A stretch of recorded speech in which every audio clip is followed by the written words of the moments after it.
Se em Cristo podemos não apenas sonhar em ser santos, mas sermos de fato santos.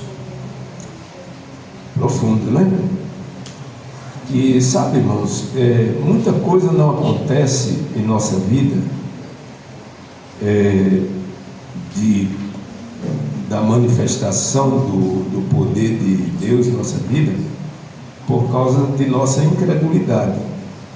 Nós não cremos. Você sabe que foi o que impediu o povo de Israel de entrar logo em Canaã, o motivo que Paulo coloca lá no livro de Hebreus, né?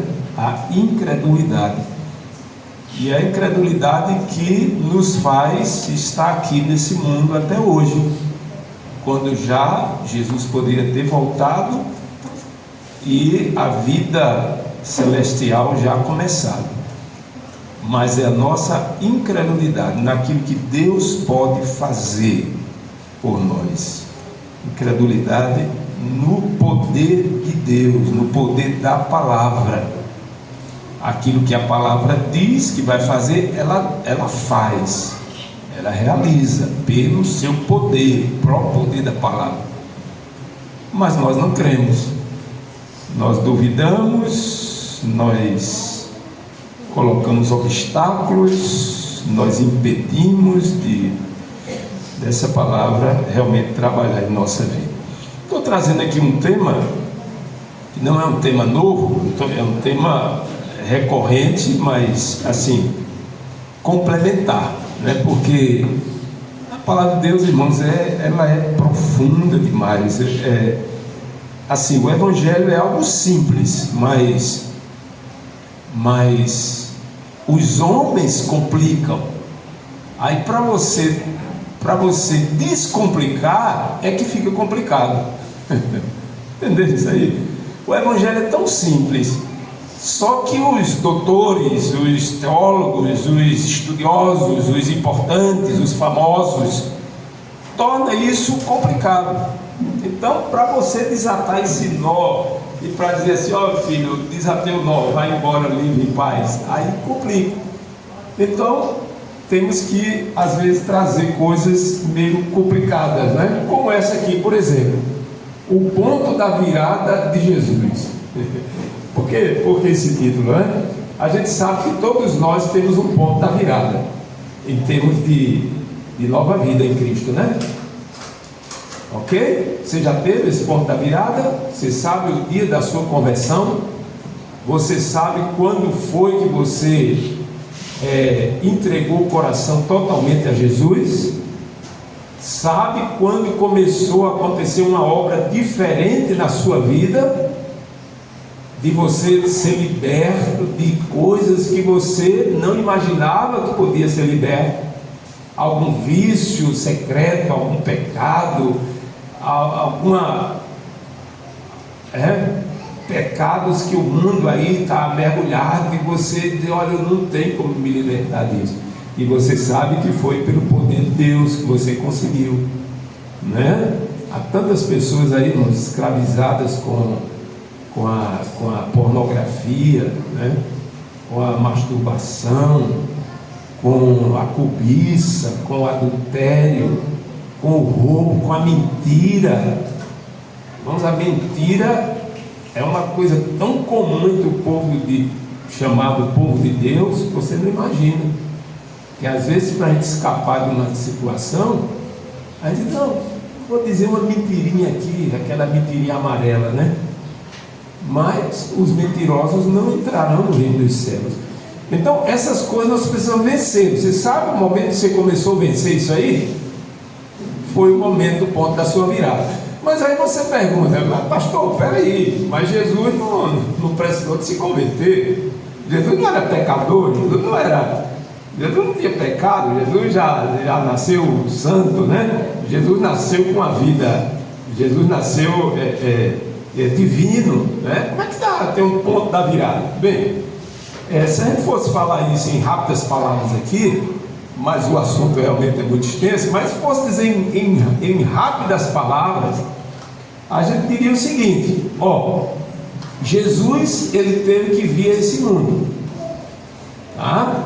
E se tornar homem. Obrigado, não se preocupe. E lembrei aqui, parabenizar a irmã Suelene por essa história, né? E esse momento que a igreja proporciona, né? Porque às vezes se faz esse tipo de campanha, irmão, mas fica coçando a cabeça assim, puxa, quem está servindo isso? Porque o povo não sabe nem o que é quebrar o silêncio. Ele não entende, vê aquela movimentação, mas não entende, né?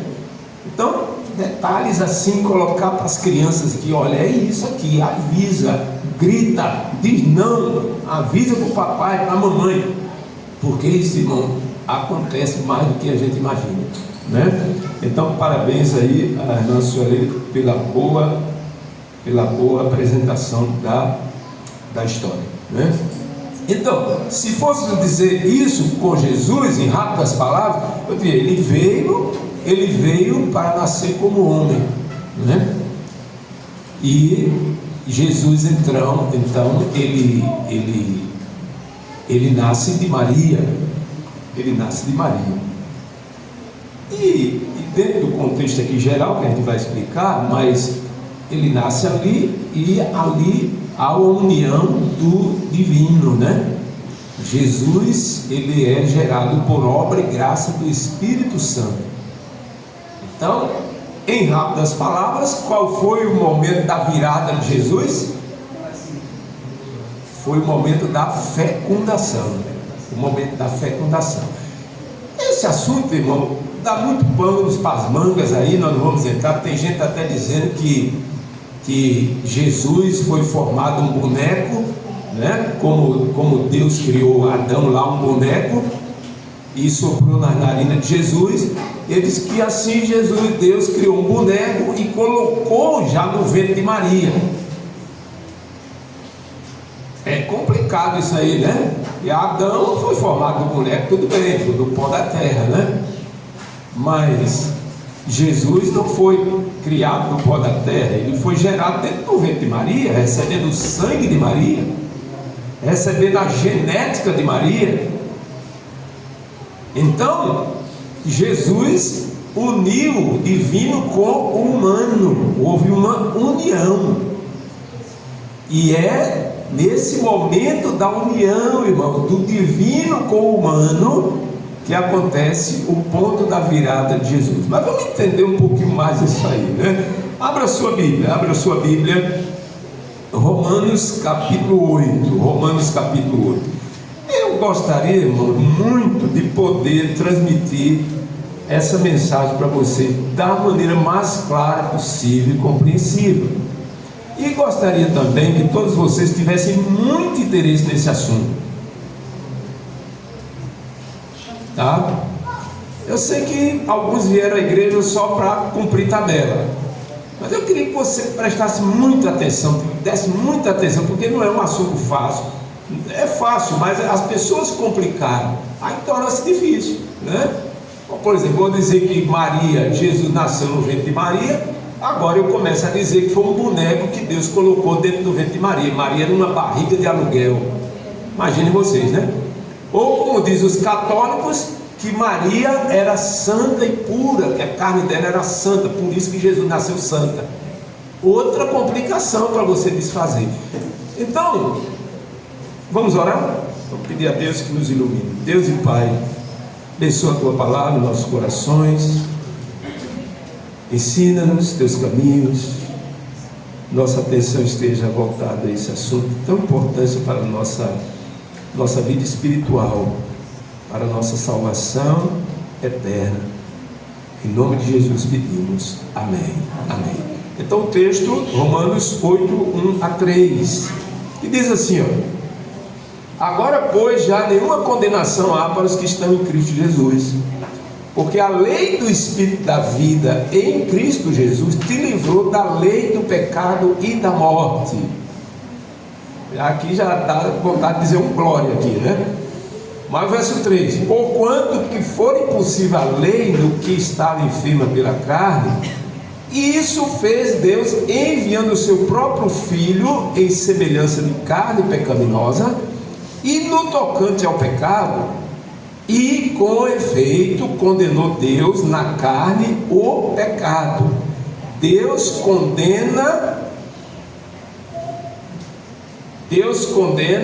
o pecado na carne.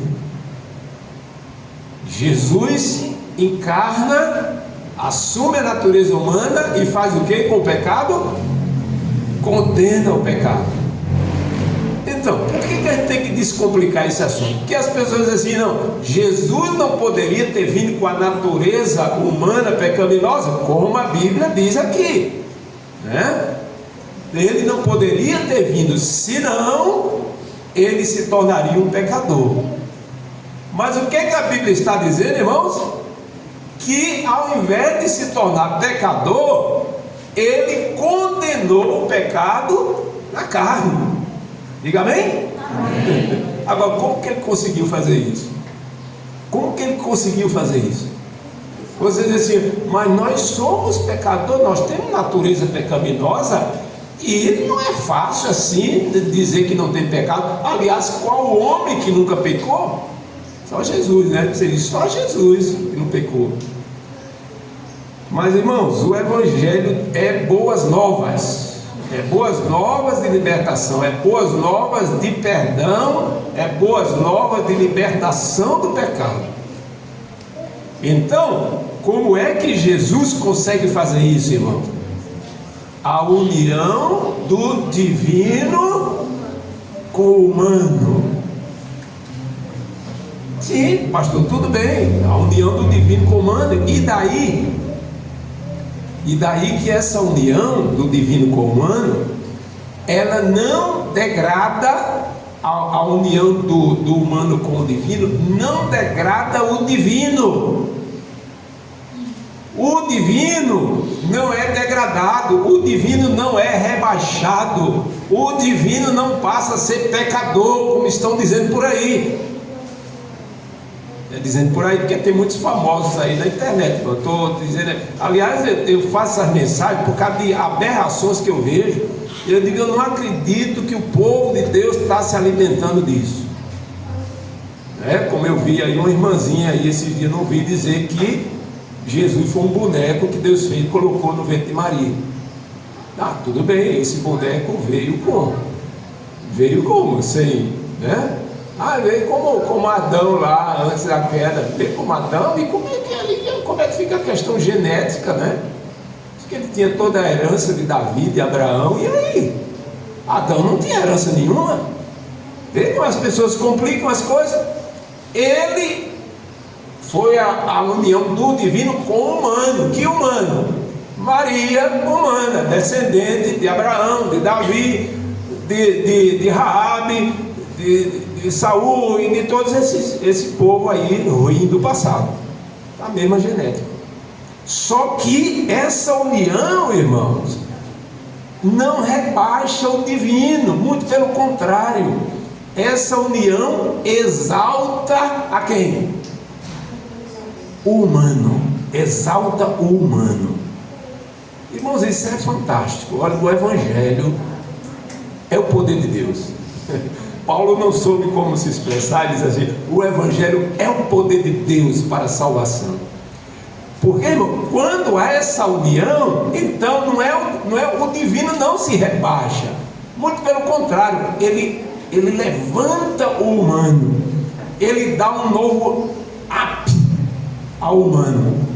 Por isso que o texto está dizendo aqui, que verso 2, nenhuma condenação há mais. Por quê? A lei do Espírito da vida, do Espírito da vida em Cristo Jesus, te livrou da lei do pecado da morte. Que lei do pecado da morte é essa? É a lei que dominava você na carne, para você pecar, para você fazer errado, para você ser escravo de Satanás, para você ser aliado com Satanás, para você estar inimizado com Deus. Essa lei que escravizava o ser humano, Jesus vem e quebra com tudo isso. E aí, pastor, como é que eu posso conseguir isso? Isso é maravilhoso. Se credes, verás a glória de Deus. É a fé que faz isso. É a fé que faz isso. E a virada acontece em nós também, como aconteceu em Jesus. Quando é que a virada acontece em nós? Quando o Espírito Santo faz o quê? Entra no nosso ser, entra na nossa mente. Então acontece o ponto da virada, assim como aconteceu com Jesus. Meus queridos, eu tenho aqui, vou explicar algumas coisas aqui que precisa explicar, porque está por aí muita gente falando, e às vezes você escuta aquilo e começa a crer. Não, eu acredito, porque foi uma pessoa muito famosa que falou. Há uma pessoa que tem não sei quantos mil seguidores no YouTube. Há uma pessoa que fala muito bem. Irmãos, as pessoas podem falar muito bem de um assunto e está sendo usado por Satanás em outro. Esse é o grande perigo que nós devemos ter cuidado. Tá? Nesses dias, estamos vendo, nos últimos dias, que Jesus disse que veria maravilhas seriam faladas, seriam feitas, né, de pessoas maravilhosas, famosas. O que deixa uma pessoa famosa, irmão, não é só de curar milagrosa, cura milagrosa, não. Tem muita gente aí, muito bem estudada em determinados assuntos, se torna famoso, né?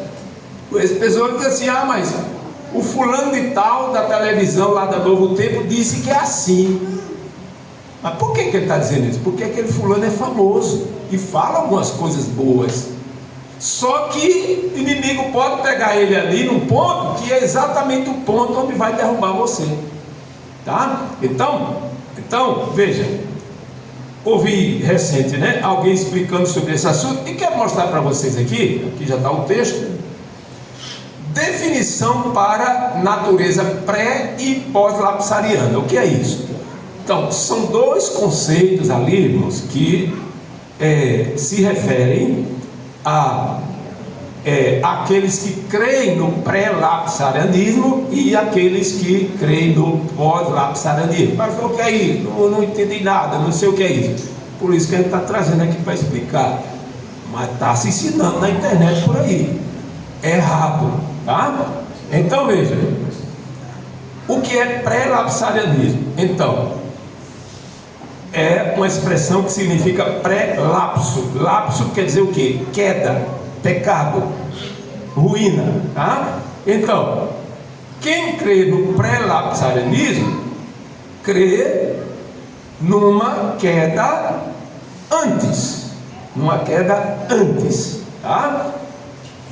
E quem crê no pós-lapsarianismo, ou pós-lapsariana, ela crê no pós-lapso, ou seja, uma queda depois, ou seja, depois da queda. Mas eles dizem, mas queda de quem? Queda de quem? Então a base toda está na vida de quem? De Adão. Então, pré-lapsarianismo e pós-lapsarianismo, não sei se vocês já ouviram essa expressão. Quantos já ouviram aqui essa expressão? Levanta a mão aí. Ok, poucos, né? Poucos. Então presta atenção, irmão, porque você vai ser apanhado com isso aqui e você vai ficar sem saber. Então veja, o pré-lapsariano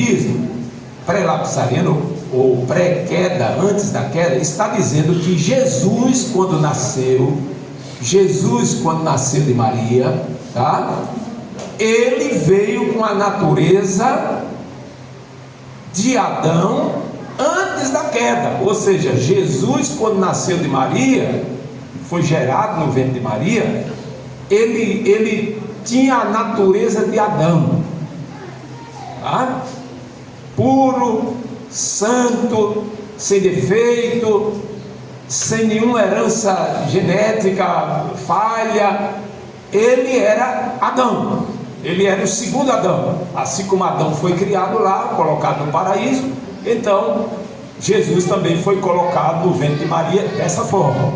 Então os pré-lapsarianos creem que Jesus nasceu com a natureza de Adão antes da queda. E os pós-lapsarianos creem que Jesus veio com a natureza humana caída, com a nossa natureza humana. Então, onde é que está a complicação aí? Aí alguns dizem assim, mas nem o pré-lapsariano, nem o pós-lapsariano são 100% isso aí que eles estão dizendo. Porque o pré-lapsariano, ele vai dizer, tudo bem, Jesus nasceu com a natureza de Adão antes da queda, perfeito, saiu das mãos de Deus. Só que Jesus, mesmo sendo perfeito como Adão, ele tinha cansaço, tinha fome, sentia tristeza, sentia dor. Aí ele diz assim, os pré-lapsarianos não são 100% pré-lapsarianos, porque de alguma forma Jesus foi afetado pela natureza humana nossa. Então já começa a complicar, né? Ou é ou não é, meu amigo? Ou você é ou não é? Aí fica, não, ele era como Adão, mas ele tinha fome, ele tinha sede, ele tinha cansaço, ele tinha tristeza.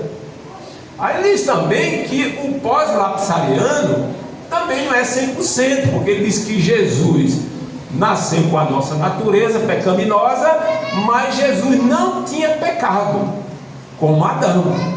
Então ele também não pode ser 100% pós-lapsariano, porque senão ele ia dizer que Jesus era pecador também. Que complicação, né? Fui eu que inventei isso? Não, os teólogos. Isso aqui não é bíblico, isso aqui não é bíblico, tá? Isso aqui são conceitos humanos. Então veja, quando ele diz que a pessoa que é pós-lapsariana não pode ser 100% pós-lapsariano, porque senão vai dizer que Jesus é pecador, e Jesus não teve pecado. Só, irmãos, que se esquece um detalhe muito importante. Qual é o detalhe? Que quando Jesus nasceu do ventre de Maria, estava ali unido quem? A natureza humana com quem? Com a divina. E o que a divina fez com a humana? Exaltou.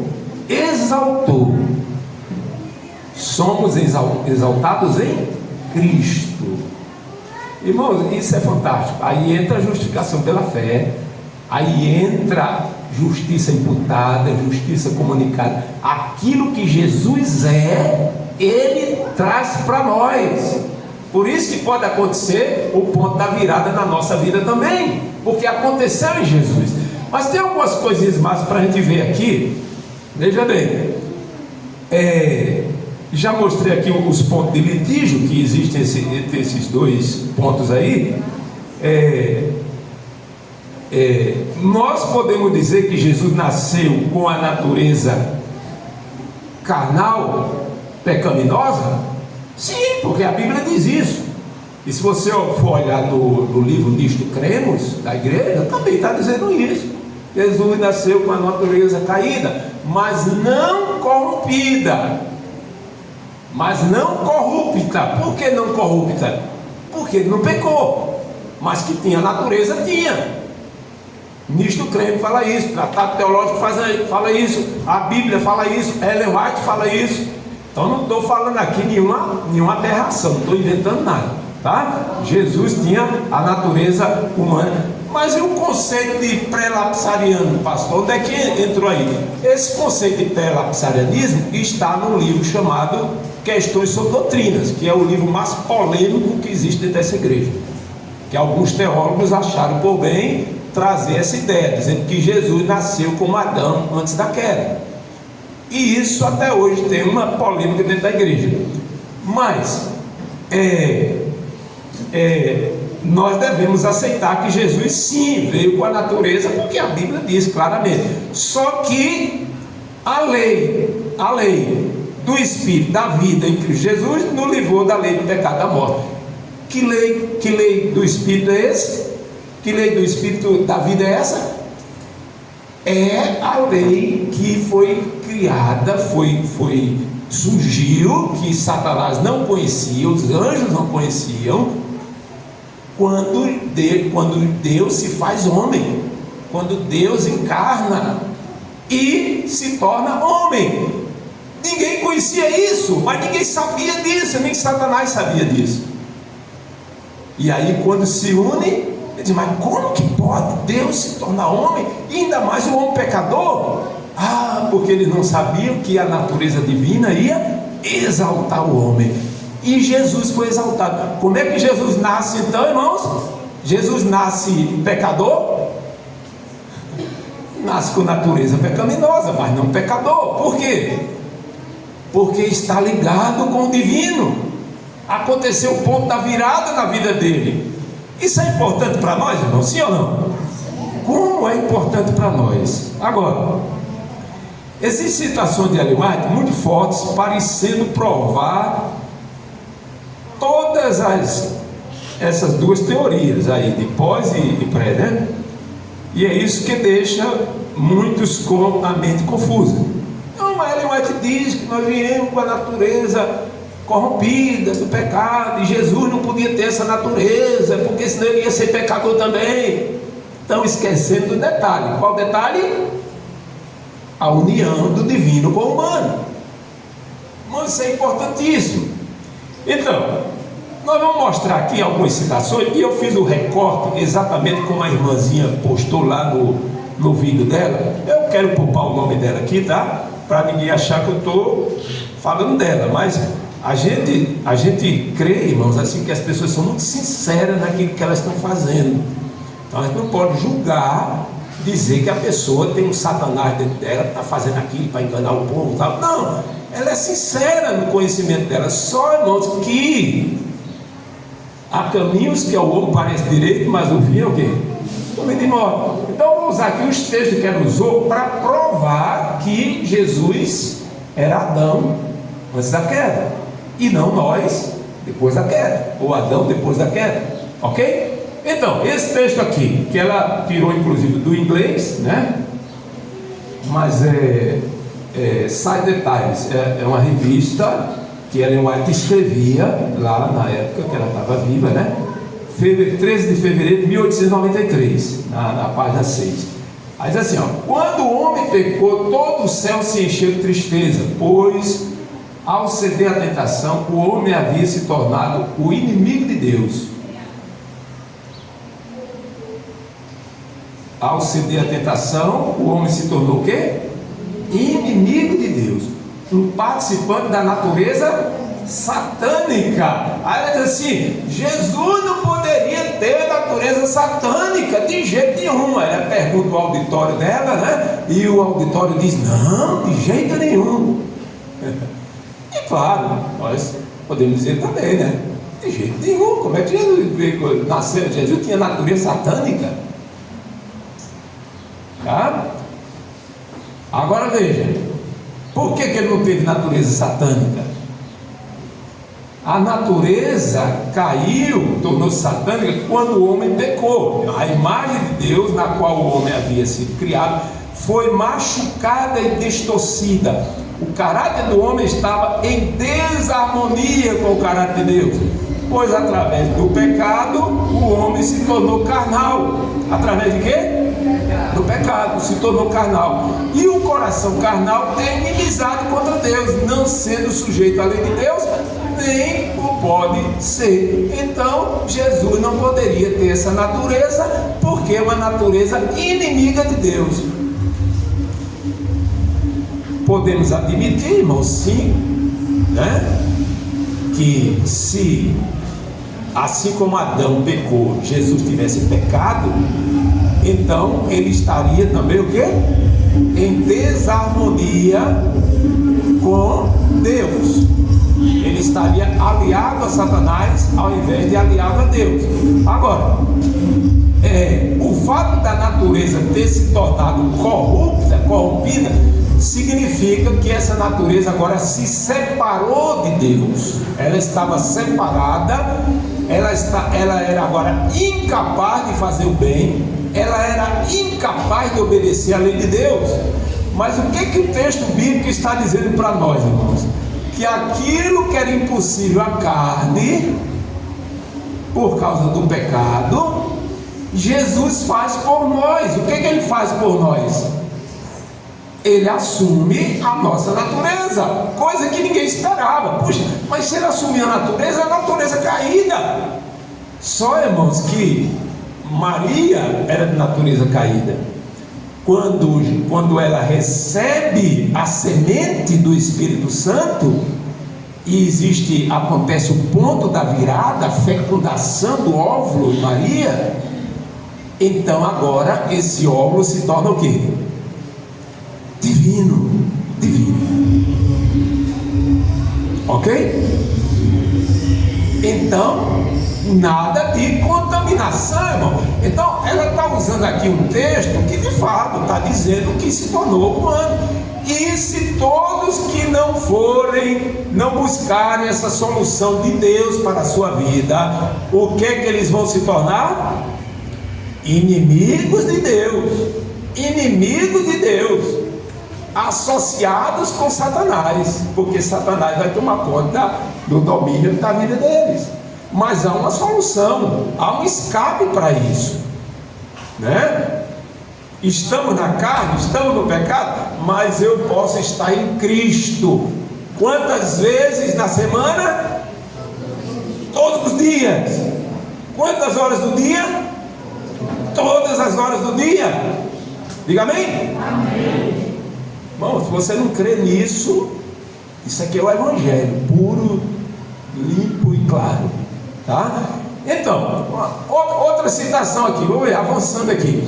O homem natural está em transgressão, e sua natureza está em harmonia com a natureza do primeiro transgressor. Então, com a queda, irmão, a natureza do ser humano ficou em harmonia com a de Satanás. Situação grave, né? Aí você pega esse texto aqui para dizer que Jesus não poderia ter vindo na natureza humana por causa dessa desarmonia que tinha. Como é que uma natureza má vai agora estar em harmonia com Deus? Esquece o ponto da virada de Jesus, tá? Eu vou adiantar aqui, esses são textos que ela usou, estou só repetindo aqui para ver o argumento, que parece que Ellen White está dizendo que não tem jeito, que a natureza humana acabou-se e que nem o Evangelho pode dar jeito, e que nem o Jesus nascendo ali, mas ele nasceu como Adão para não se contaminar com essa natureza má, né? Que a natureza depois da queda se tornou má inimiga de Deus. Então Jesus tinha que vir como Adão, e não como o homem depois do pecado, como Adão depois do pecado.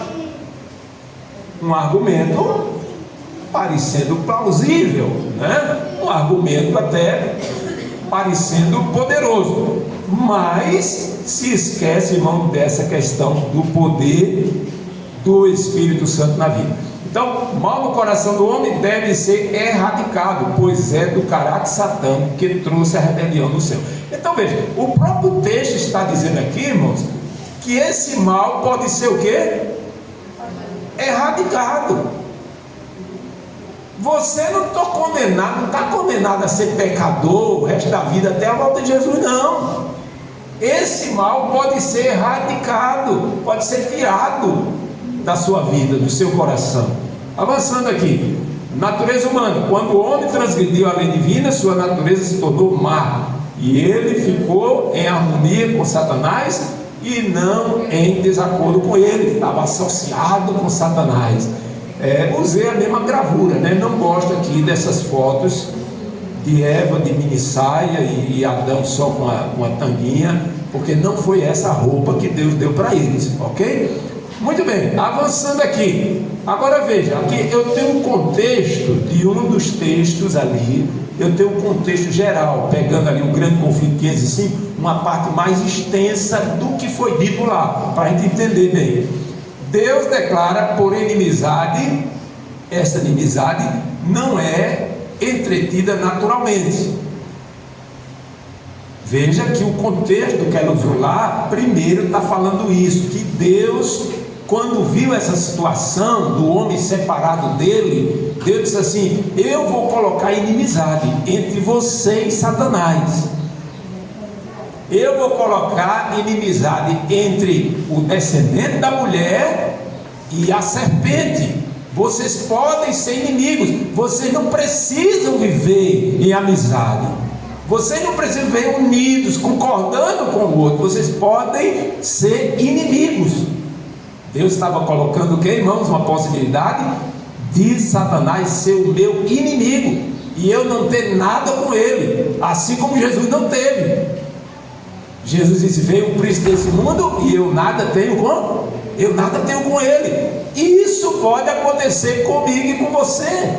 Por quê? Porque Deus diz assim: porém inimizade. Aí vê o que diz mais aqui: esta inimizade não é entretida naturalmente. Então não é uma coisa que eu tenho de mim mesmo, natural de mim. Não, de jeito nenhum. Quando o homem transgrediu a lei divina, sua natureza se tornou má. Então não tem o poder mais de ter essa inimizade. E ele ficou em harmonia com Satanás. Foi o texto que ela usou lá, né? E não em desacordo com ele. Não existe por natureza nenhuma inimizade entre o homem pecador e o originador do pecado. Eles são amigos, tá? O pecador é amigo de Satanás. Ambos se tornaram malignos pela apostasia. O apóstata nunca está em sossego, exceto quando obtém simpatia e apoio, induzindo outros a lhe seguir o exemplo. Então ele não parou com Adão e Eva, ele continua o seu trabalho para induzir todos a pecar e se tornar o quê? Amigos dele, aliados a ele, inimigos de Deus. Então é uma luta constante que Satanás está. Quando nasce uma criança, é a primeira coisa que ele faz, é ir lá para tentar a criança e usar a criança nos primeiros meses de vida. Mas não que a criança já nasceu com pecado, né? É o assunto que tratamos na mensagem passada, né? Mas Satanás já usa ali, irmão, a criança para levá-la a pecar, é o trabalho dele. Então, por esse motivo, os anjos decaídos e os homens ímpios se unem em desesperada união. Se Deus não se houvesse interposto de maneira especial, qual foi a maneira especial, irmão? A inimizade. Como é que aconteceu essa inimizade? Através de Jesus. Satanás e o homem teriam entrado em aliança contra o céu, e ao invés de alimentar inimizade contra Satanás, toda a família humana se teria unido em oposição a Deus, se Deus não tivesse de forma miraculosa na encarnação de Jesus trazido essa inimizade. Ok? Então veja, a serpente está aqui abrindo a boca, não é contra Adão e Eva não, porque eles se tornaram amigos. Está abrindo a boca contra Jesus. Quando Satanás ouviu isso, irmão, ele disse assim: pronto, vai vir alguém aí que vai tirar o meu governo, vai tirar o meu domínio. Quem será? Quem será? Então ficou na expectativa, né? E era Jesus. Então Jesus vem e esmaga a cabeça da serpente. Quando é que ele faz isso?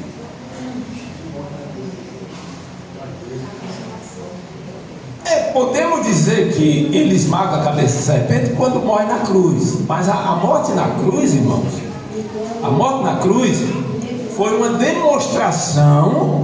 demonstração última, né, da redenção ou da confirmação, da expiação que Cristo veio fazer para nós. Mas a cabeça da serpente, ela é esmagada no momento da concepção, no momento que o divino se une com o humano. Por quê? A partir desse momento aí, irmãos, a natureza humana de Jesus passa a ter também característica de natureza o quê? Divina. Então, eu posso dizer que Jesus não era igual a mim? Sim, claro, porque Jesus nunca pecou, porque a união dele com o Espírito Santo foi desde o ventre. A minha não, a minha foi com 15 anos, 16, 18, sei lá, mas eu sei quando foi.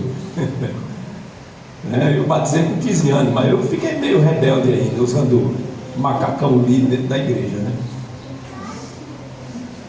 Aí depois Deus disse: olha, é assim, é aqui, agora. Minha vida mudou. Minha vida mudou. Coisas que eu fazia mesmo depois de batizado, a minha vida mudou. Então, isso acontece na minha vida. Um momento que acontece na minha vida. A de Jesus aconteceu lá no ventre de Maria. Foi um momento que a cabeça da serpente foi esmagada. Estou preocupado com o tempo, irmão. Tem muita coisa, mas vou ler aqui alguns textos aqui, que eu quero até que você leia junto comigo. Então, quando foi que Jesus começou a trazer a vitória para nós, né? A vitória para nós, quando foi? Quando Satanás ouviu a declaração,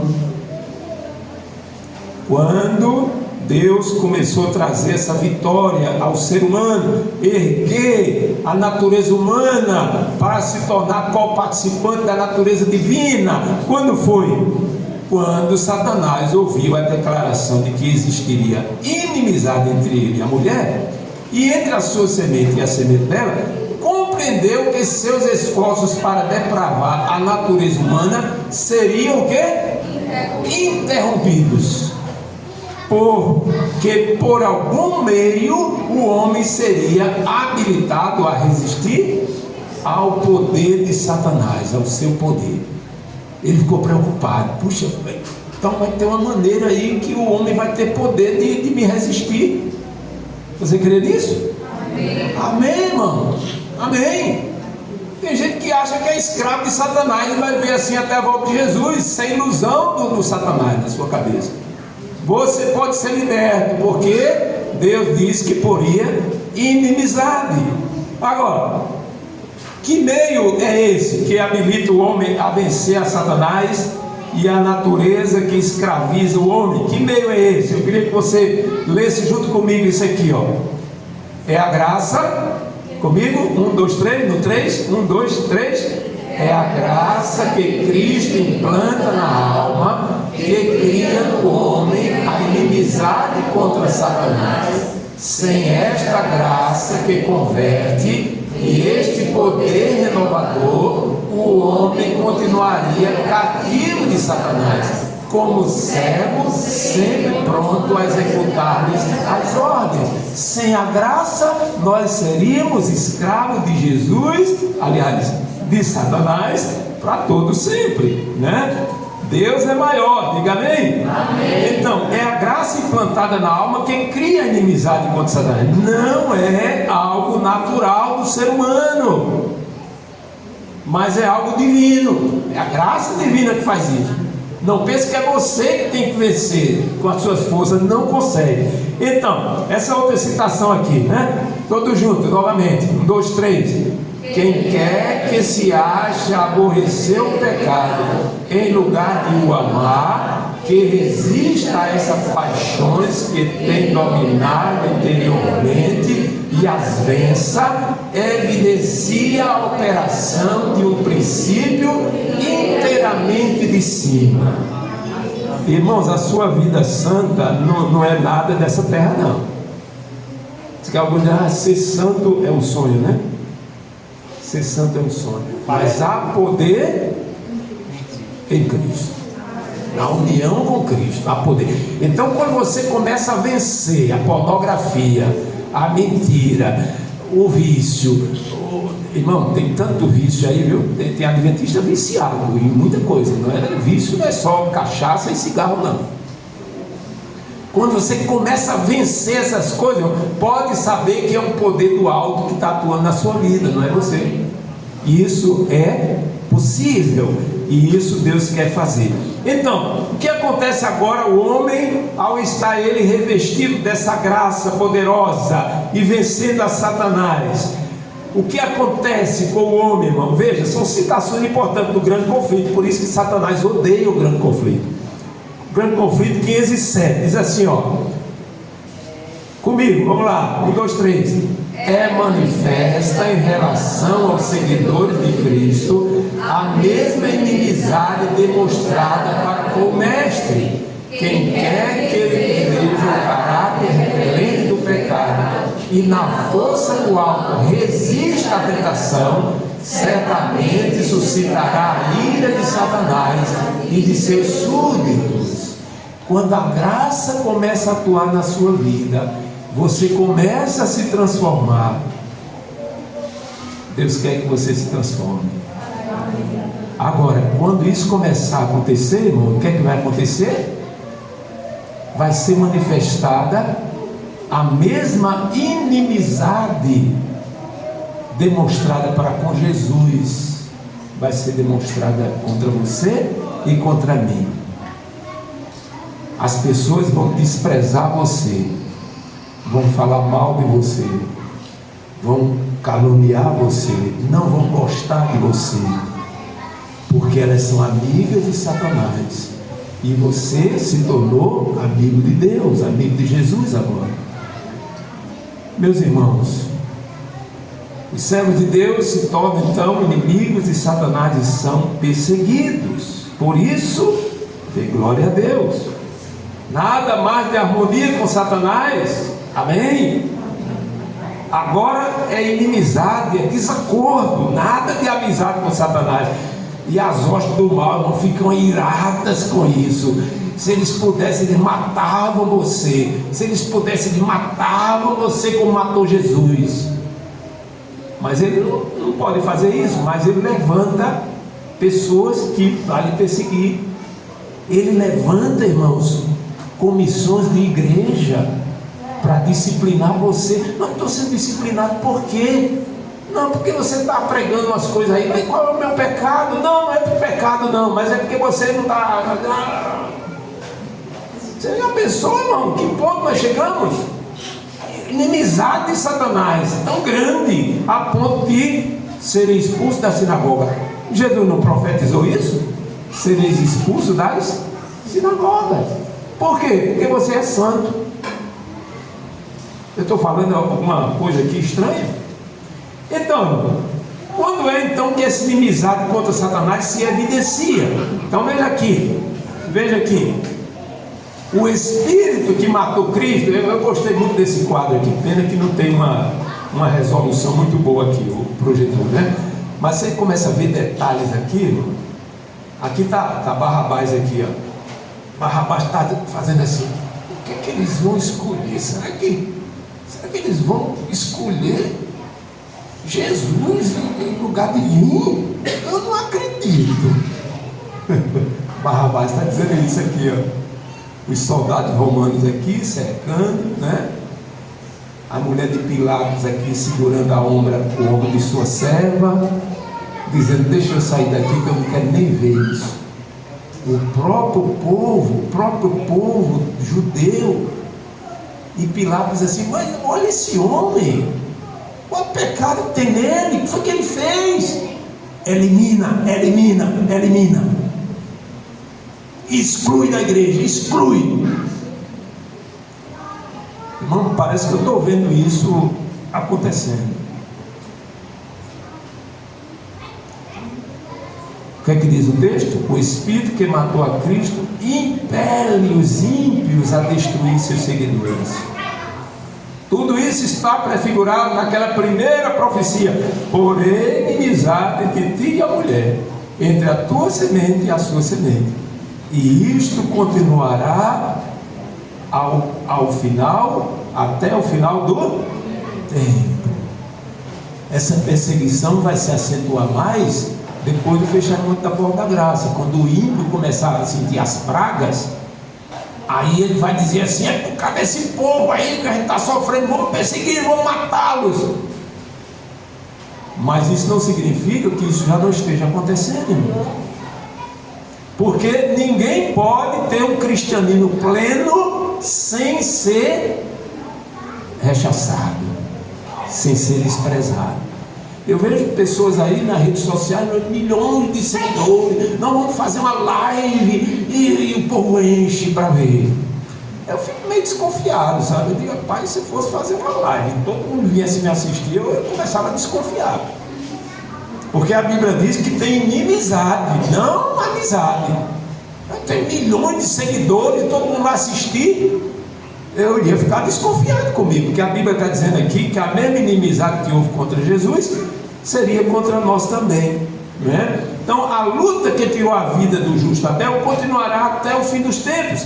Mas o que pode confortar, irmãos, e dar força aos amigos de Jesus nessa luta? O que é que pode confortar? O fato de Cristo ter vencido deve incutir em seus seguidores coragem para combater varonilmente na peleja contra o pecado e contra Satanás, usando as armas espirituais: salvação, palavra de Deus, fé, verdade, evangelho.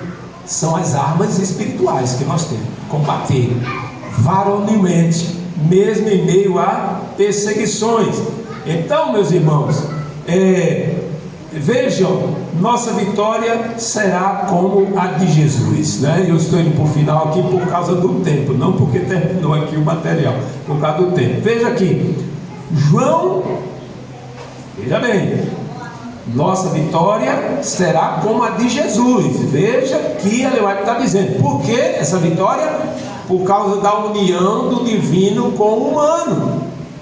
Eu sou humano, carnal, pecador, e se continuasse assim, eu ia ser amigo do diabo até o fim, ia morrer com ele no inferno.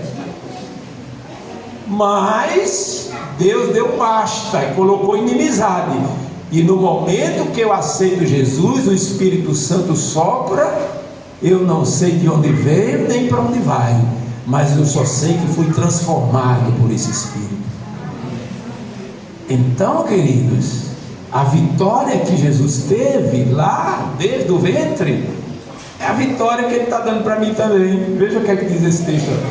João chamou a atenção do povo para o Cordeiro de Deus que tira o pecado do mundo, os pecados do mundo. Ele disse: eis o Cordeiro de Deus que tira o pecado do mundo.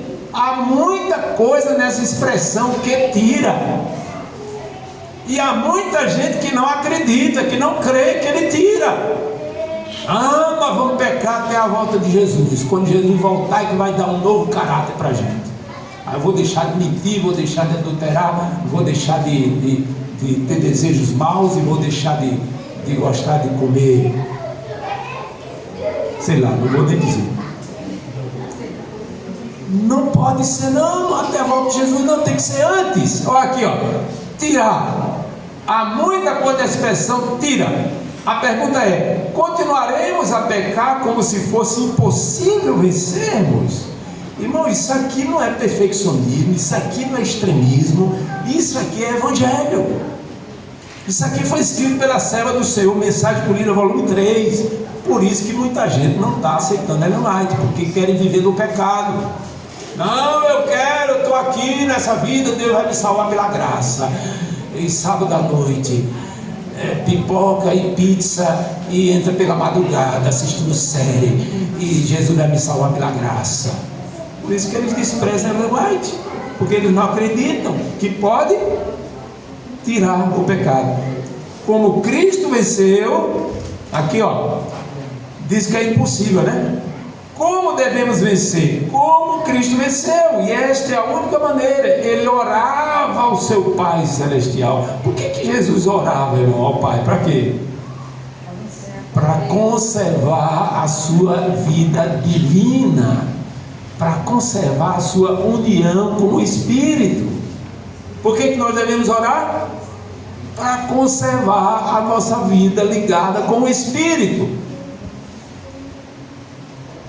Podemos fazer a mesma coisa quando tentados a falar e praticar o que é mal, resistir a Satanás, dizendo: não submeterei minha vontade ao teu domínio, cooperarei com o poder divino, e pela graça serei vencedor. Crê na graça, porque ela foi otorgada através de Cristo Jesus. Esse é o segredo da vitória, irmãos. Está disponível a nós. Então, o que que Jesus faz por nós, irmãos? Eu vou terminar com esse texto aqui de 1 Pedro. 1 Pedro capítulo 1. 1 Pedro capítulo 1, versos 3 e 4. 1 de Pedro capítulo 1,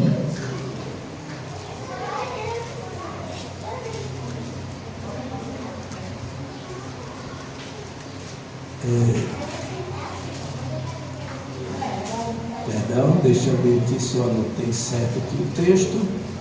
2 Pedro, ok? 2 Pedro capítulo 1, versos 3 e 4. Vê só, irmão, o que é que Jesus faz? O que é que Deus faz conosco? O que é que Jesus faz conosco? O que é que Deus faz conosco, irmão?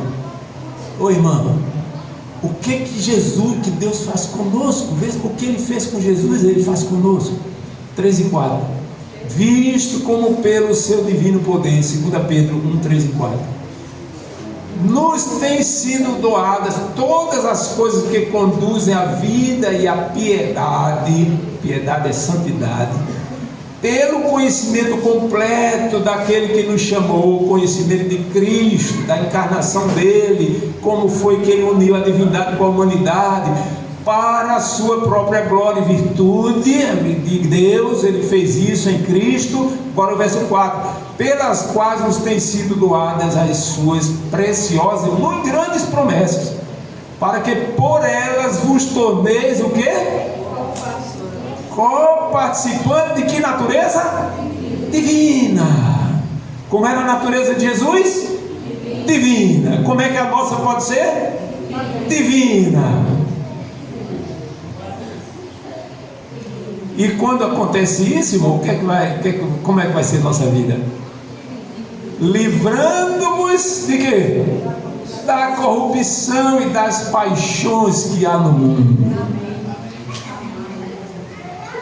Amém? Amém. Queridos, você pode ser dos que peque e viva, peque até a volta de Jesus e você vai ser salvo a si mesmo. Mas eu não creio nesse evangelho. E também não sou perfeccionista, porque se eu fosse perfeccionista, eu estava dizendo a vocês aqui que eu tenho a natureza de Adão antes da queda, como alguns dizem que Jesus tinha, tá? Mas eu não sou perfeccionista. Eu tenho a natureza má, caída, e preciso todos os dias receber a unção do Espírito Santo para poder fazer o quê? A vontade de Deus. Isso não é perfeccionismo, tá? Os acusadores estão dizendo que é perfeccionismo, mas isso não é perfeccionismo. Isso é a união do divino com o humano, que vai trazer para nós uma vida de santidade. Uma vida de santidade. E só mais um verso aqui para fechar, que diz assim, ó, eu acho que tinha até mais aqui, vou só fechar essa tela aqui. A natureza humana continuará a ser natureza humana, mas poderá ser elevada e enobrecida pela união com a natureza divina. Eu continuo sendo humano, irmão, mas a minha natureza humana vai ser elevada, vai vir o poder do alto para a minha vida. A minha mente vai ser a mente de Cristo. É participando da natureza divina que os homens e mulheres escapam da corrupção pela concupiscência do mundo. Estiver com Deus, 68.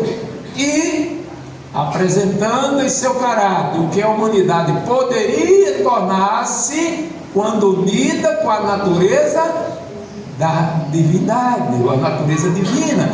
Quem foi que apresentou isso, irmãos? Jesus, no seu ponto da virada, ele mostrou que a humanidade também poderia se tornar, se unindo com a divindade. Irmãos, esse evangelho, ele afasta qualquer satanás da sua vida, qualquer fraqueza da sua vida, qualquer derrota, qualquer sentimento de perda, porque Jesus, ele esmagou a cabeça da serpente. Ele não deu só uma tapinha na serpente, ele esmagou. A natureza divina em Jesus o exaltou, a natureza divina em nós nos exalta. e nos torna capazes de fazer a vontade de Deus. Não é algo nosso, é algo que eu tenho que receber de Deus cada momento. Você quer receber esse poder do alto, essa natureza divina, o Espírito Santo diariamente em sua vida? Se você quer, fique em pé. Amém? Eu estou entendendo que quando você se coloca em pé, que você está clamando a Jesus, dizendo: Jesus, por favor, eu creio nessa palavra, eu creio, Senhor. Sim, posso confirmar esse meu pensamento? Amém? Amém. Então vamos lá. Deus e Pai, obrigado, Senhor, por esse tempinho que tivemos aqui tratando esse assunto tão importante. Já há muitos outros argumentos que poderiam nos deixar mais leves e mais livres, mas eu creio que foi suficiente. Então, Senhor, atende para o nosso clamor agora, porque ficamos em pé com um clamor, dizendo: por favor, meu Deus, eu preciso desse poder, não para me gloriar, mas para me libertar do mal, do pecado, dos meus vícios, para que o Teu nome seja glorificado em minha vida, para que eu possa ser uma testemunha fiel do Senhor. É para isso, Senhor, que nós queremos. Por isso, atende ao nosso clamor nesta manhã de sábado. Que o Senhor transforme nossa vida, que o Senhor faça um ponto da virada em nossa vida, como fez na de Jesus, ao assumir a nossa natureza, mas uniu com a divina, vencendo Satanás. Mas ele precisou manter essa divindade em comunhão com o Pai, porque ele estava no reino de Satanás, ele estava dentro da casa do valente, e ele precisava amarrar o valente definitivamente. Isso ele fez na cruz. Portanto, meu Deus, obrigado por Tua graça, obrigado pelas providências em nosso favor. Te louvamos agradecidos no doce eterno nome do nosso irmão Jesus. Amém, amém, amém. Louvado seja Deus.